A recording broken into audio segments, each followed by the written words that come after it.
All right. Greetings and salutations coming from New York. My name is Erwin Valencia.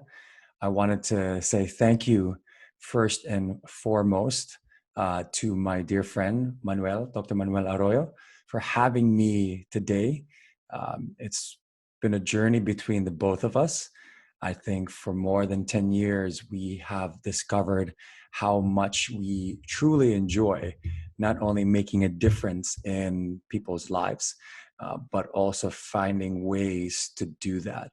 And this, obviously, the International Congress for Physiotherapy and Physioscience is one of the examples for that. So I wanted to say thank you, my dear friend, for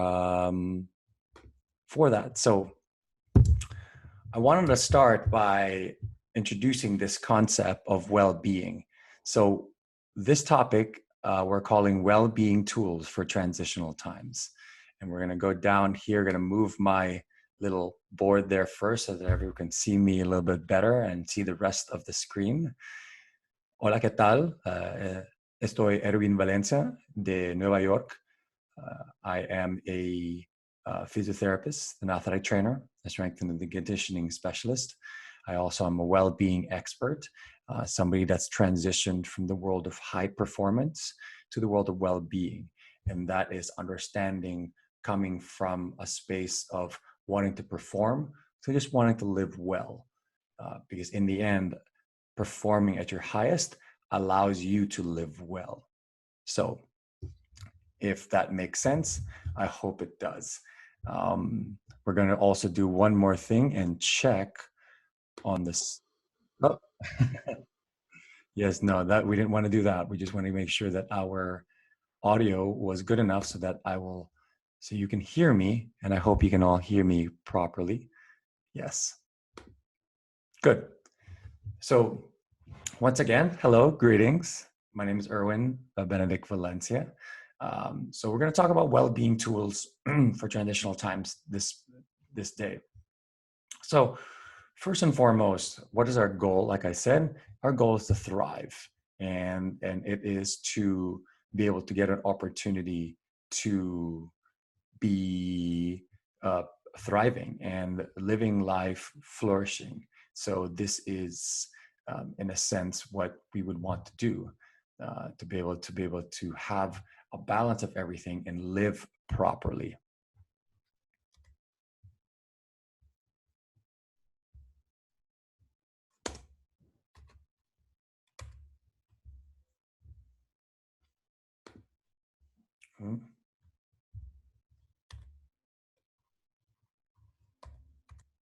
All right, so let's thrive, shall we? So we're just going to go through a couple of things because I know time is quite limited and we don't really want to spend too much time here.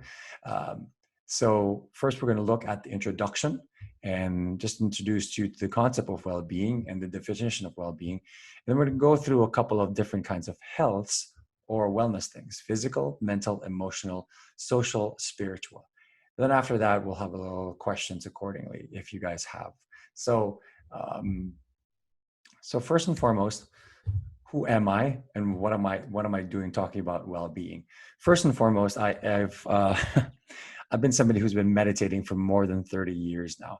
I've been practicing meditation and mindfulness from the early ages of 12 years old when I used to take martial arts. I was a black belt in Taekwondo, and I remember even at the younger age, being fascinated by the Shaolin monks, being fascinated by the samurai and the Bushido code that they would have, fascinated by ninjas. And the one common denominator between all of those, I guess, characters in ancient history was the fact that they not only had the strength and the symbol of warriorness, but they also were people of peace and inner peace and understanding inside. So my interest is how these people were so strong was because they're both physically and mentally gifted. So it's been a fascinating of mine for a while now. And so understanding that by being mindful and having a practice to ground you allows you to be prepared for war or for challenges. So I have about 30 years of that, of meditation and mindfulness practice. I have about 20 years of practice of yoga and breath work, from a perspective even from yoga to even the practice of um, chest rehab, particularly for those with pulmonary diseases and stuff. And I also have about 20 years in the world of sports rehabilitation and high performance practice.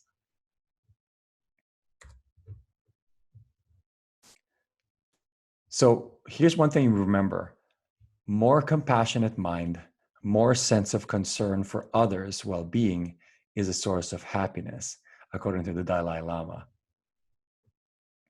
Once again, more compassionate mind, more sense of concern for others' well-being is a source for happiness.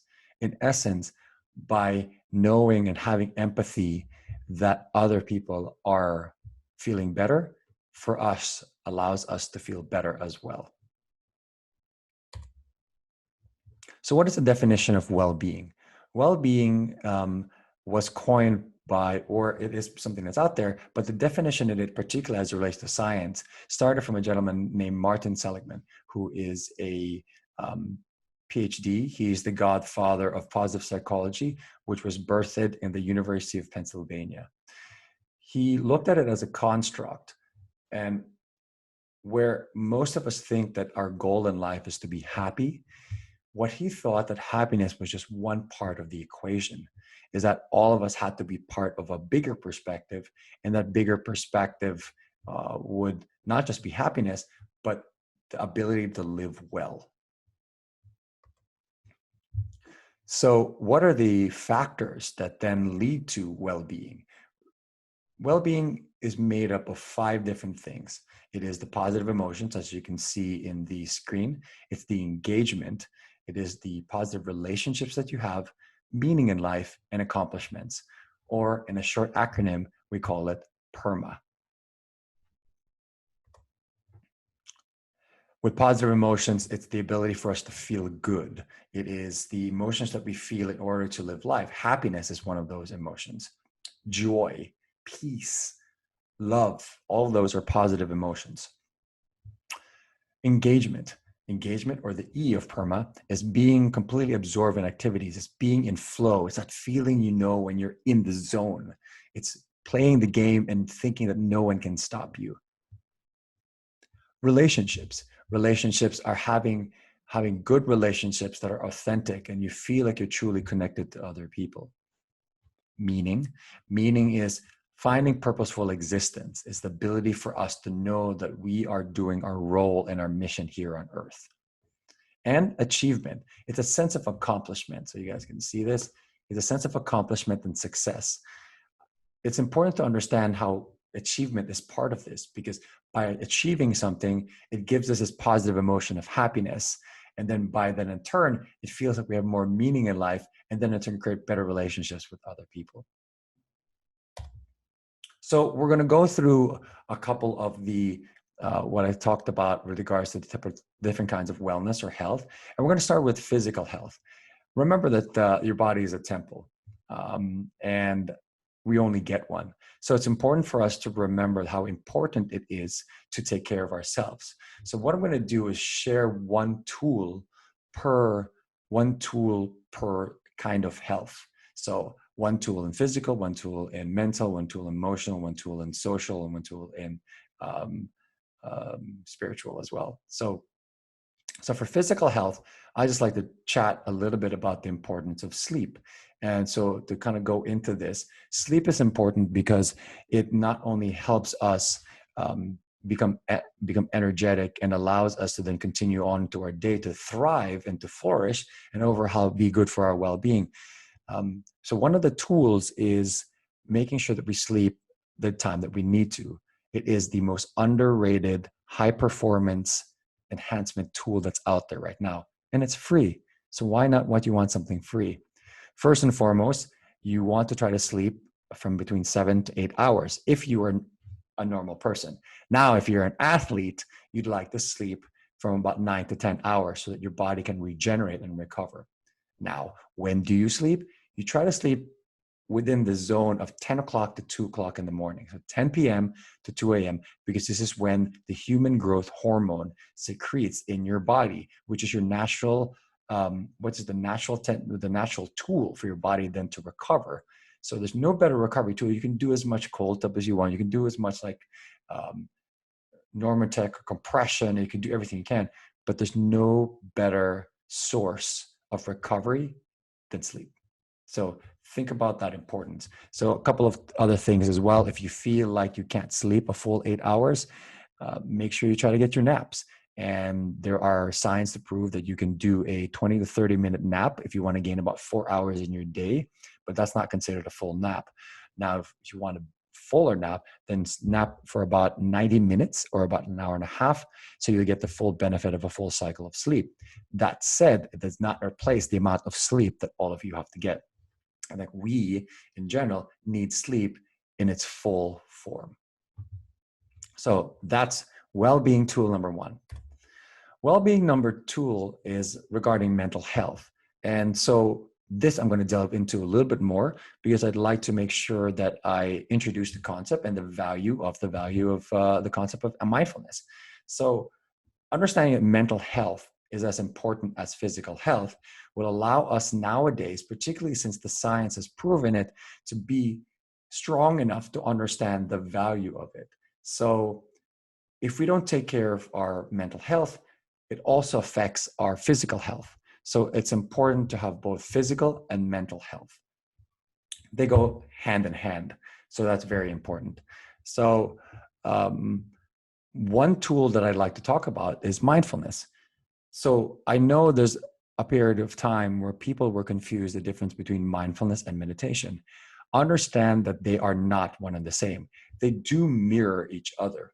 So mindfulness allows you to be aware of one thing, some things that are around you. While meditation and the practice of meditation is the awareness of nothing at all. So what we'd like to do is think about the fact that in meditation, as you look at it, it's about just having nothing and thinking of nothing and trying to clear it out as much as possible. That if something is noticed, then you let it pass.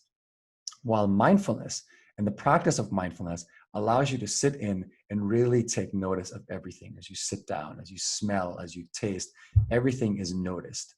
And so even though there is a meditation that's mindfulness meditation, the difference between the two is a real difference.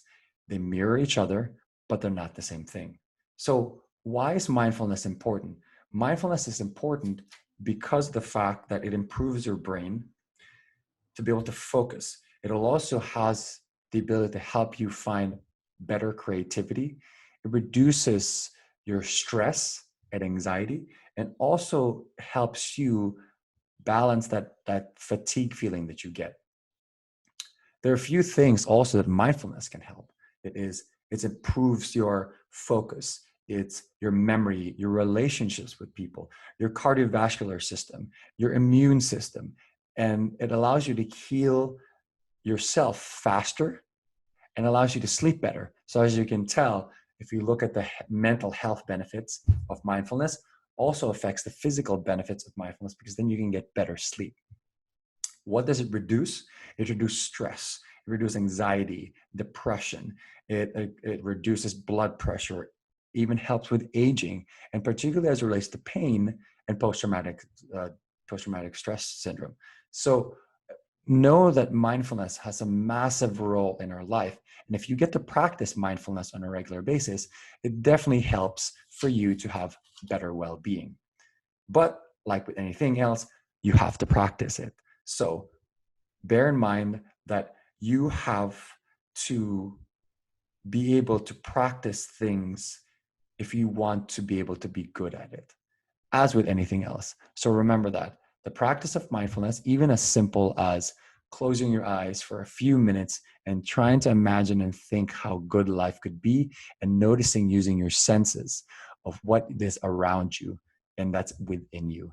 And by doing that, it allows you to be more thriving because it helps you have better,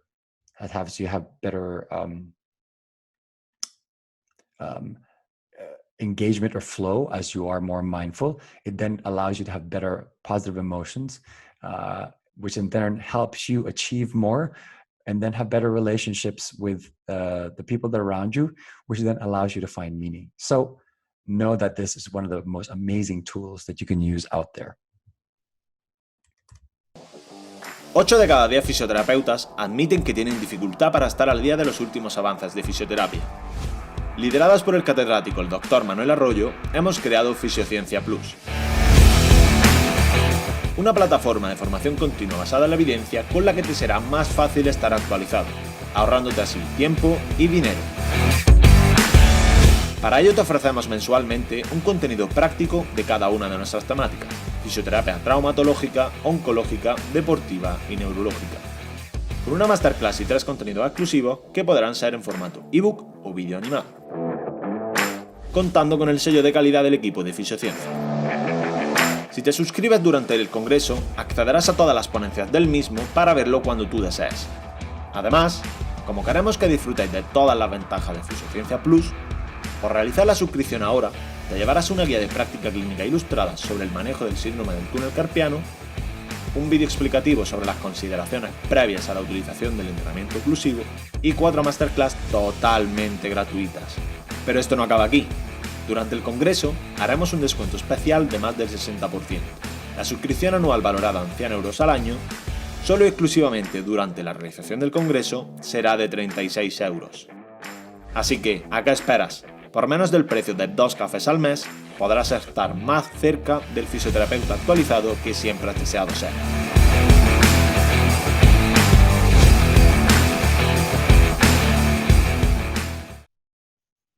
So the next one, we want to talk about emotional health. Looking at emotional health and the value of emotional health is asking yourself how you feel and not necessarily how you think. If mindfulness and in the world of mental health, you really think about thinking about things. Looking at your emotional health asks you the question, how are you feeling? It's about leading with your heart and not necessarily with your mind. Because most of the literature out there right now, especially from Heart Math Institute, has shown that the ability of the heart actually has almost the same amount of nerve endings as the brain, because the fact that it does feel. So when you sometimes feel like your heart hurts, it's real. When your heart hurts, just like your gut does, it's all real. So knowing that the heart and the brain have a great relationship with each other, there's actually a dynamic relationship and a dialogue that they have with each other, and they influence each other's functions. So as we talked about earlier, how mindfulness can reduce stress, and the stress which is then caused by emotional distress, we can also use mindfulness as a tool for our emotional health. I can give you another tool for that, but I think the practice of mindfulness continues with this. So continue to practice mindfulness when you want to help with your emotional health, because having the ability to really practice this and use this to not only think of how I want to change this, but also feel how I want to change the way I live my life. So hopefully that helps with you. Next, social health. Remember that we are the average of the 5 people we spend most of our time with. So we want to think about our surroundings, our relationships with the people that are around us. Oftentimes, particularly in times of pandemic, the challenge is, how do you then see people? How do you then communicate and hug and show that you truly show affection to people? It is a challenge, and it's a real challenge. But what we want to think about when that occurs is that how can we switch things up so then we can continue to have that feeling of community around us to help us live well. So one of the things that we want to do and practice, one of the tools, ironically to say this, is to dance. And we can't give hugs to people and we can't dance with people around us, but in a community situation where we're grouping together, it's about finding that support system of people that say, hey, look, do you all want to dance together, even if we're doing this virtual? And I've been part of a number of virtual dance parties, so to speak, especially if it has good vibes. And we're talking about good vibes only.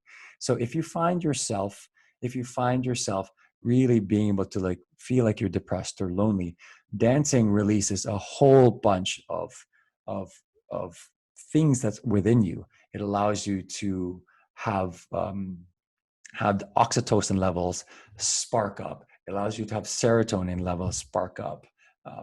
And it has the ability to really make you feel good. And by feeling good, it almost replicates and not necessarily mimic it, not necessarily like completely follows it, but it replicates the feeling of being hugged.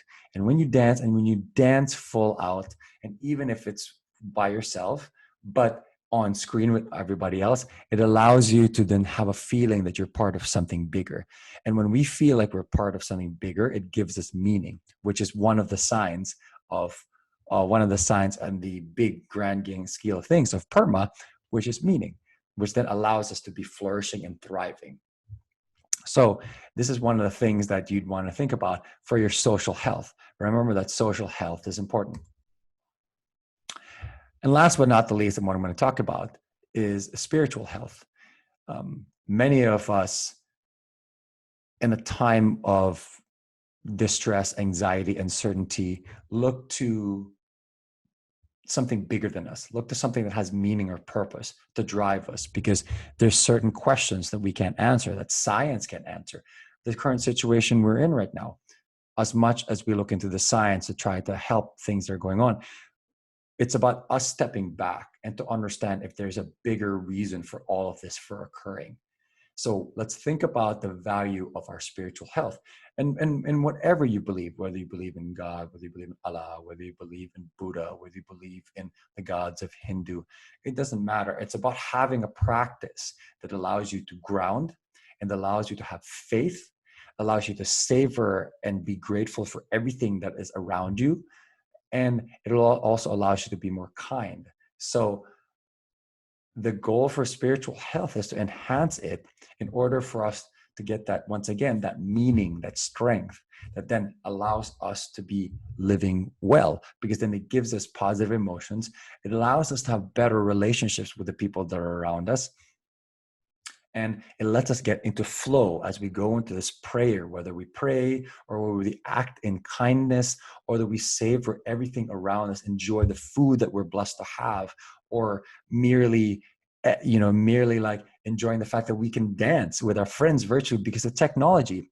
It's about having these things and appreciating them so much because we believe that there's a bigger reason for all of this. So that is one of the tools that you can have with spiritual health, is to just take the time to savor. And savor is one of these things that is a tool that is in positive psychology that allows us to really take in the moment, very similar to mindfulness, but it's an upgraded version where it allows us to really take in the good positive things and just enjoy it for a moment.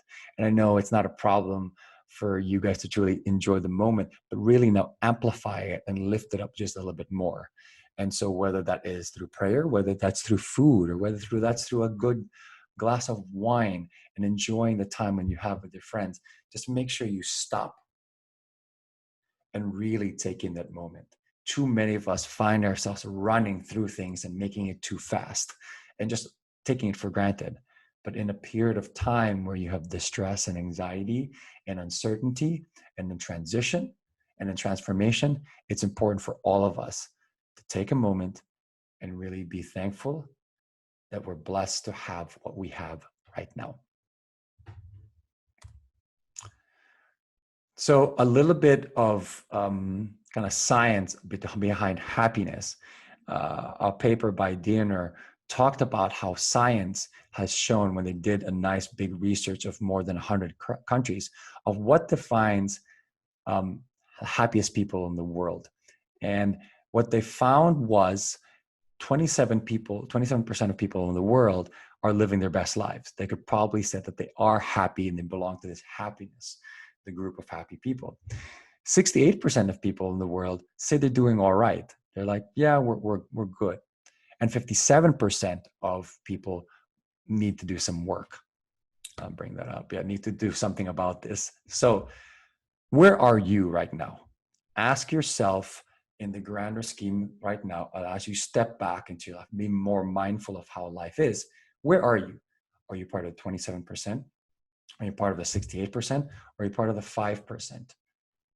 And what are the things that you need to do in order to be part of the 27%, or maybe even be the 5% of that 27%?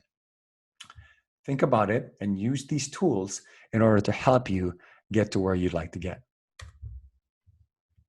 What are the ways to determine where you are with regards to your PERMA score?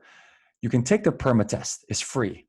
Go to authentichappiness.sas.penn.edu in questionnaires to look at your PERMA. So if you just look at authentichappiness.com as well, you can go into that and look for Martin Seligman and take the PERMA test. It allows you to understand where you are from 1 to 10. Another thing to check out, and some studies that looked at heart rate variability and the importance of the heart as it relates to how we feel. A big study in Harvard showed that. There's a nice blog about that as well. And you can look at the Heart Math Institute to check out all the studies and the science behind the heart. And one thing you want to do every day is some practice that I do every day. When I wake up first in the morning, I give them a nice stretch, and even while in bed, I put my hand to my heart, put my hand to my belly, and I check in. And I ask myself, how am I really today? And I take a breath and I ask myself that, because then I check in to figure out where I am so I can then do the work I need to do in order to make my day absolutely amazing.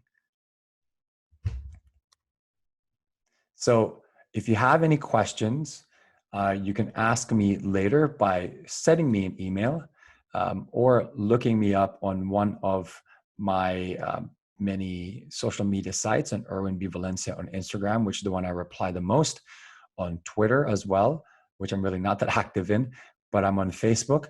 Or you can just send me an email directly on erwin@erwinvalencia.com. Or you can check my website, go into the form all the way in the bottom, sign in, and sign in, and then get some newsletters that I have, and it relates to well-being, mindfulness, joy, experiences, and anything else that's up in the world that regards to being happy and well.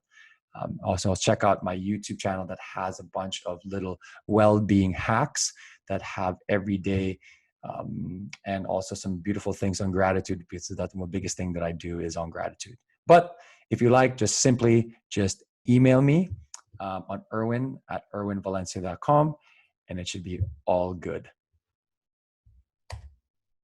Once again, thank you to the International Congress of Physiotherapy and Physioscience. I am so grateful to be part of this program. I hope you all are enjoying it. And thank you, my old friend Manuel, for having me here. I hope you guys have an amazing day, and I hope you find yourselves thriving and flourishing no matter where you are. Remember the tools. Remember the simple tools for you in order to thrive. You can go back into this talk, check it out again, or send me an email if you have any questions. Hope you guys have a good day. Much, much gratitude. Peace.